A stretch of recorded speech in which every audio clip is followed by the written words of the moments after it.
Good evening. A woman who went into septic shock after receiving an intravenous infusion treatment through a beauty parlor died this morning in hospital. The second person is still in critical condition and two others remain hospitalized in serious and stable conditions, respectively.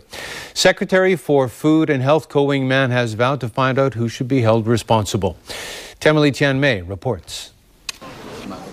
The 46-year-old woman passed away in the intensive care unit of Rattanji Hospital this morning. The lady who died this morning suffered from multi-organ failure as a result of the disseminated vascular coagulation. And we are trying to treat the patients with multiple course of multiple potent antibiotics under the guidance of the sensitivity test and what we know so far from the microbiologist. Disseminated intravenous coagulation means the patient's blood clotted in the veins. It is likely due to blood infection. When a patient has high inoculum infection, you have large number of bacteria inside the patient's body. Some of them may develop further resistance, new resistance to the antibiotic being given. The deceased was admitted into hospital last Thursday, a day after receiving her second treatment under the arrangement of the DR Aesthetic Center. She had her first treatment back in July. The Medical Council will act on the case after the coroner's court has completed its inquest into the death.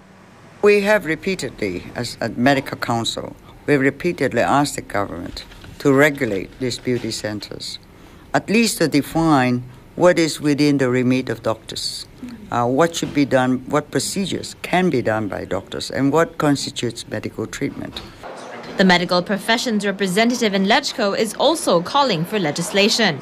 I hope the government can tell us as soon as possible what's happened behind, what's the relationship between the company that provide the service and the role of the doctor. And the government should learn from this experience to submit legislation to have to regulate such kind of business. But James Toh warned that arguing who should be legally responsible is going to be complicated. First, we know that there may be no insurance coverage covering the liability of the beauty company. But even the registered doctor, the compulsory insurance may not cover the situation in these circumstances. The four women had undergone a treatment known as DCCIK, commonly used in cancer therapy. It involves re-injecting processed blood back into the veins. Another woman who has received this treatment is still under intensive care, while two others remain in hospitals. Temily Tianmay, TVB News.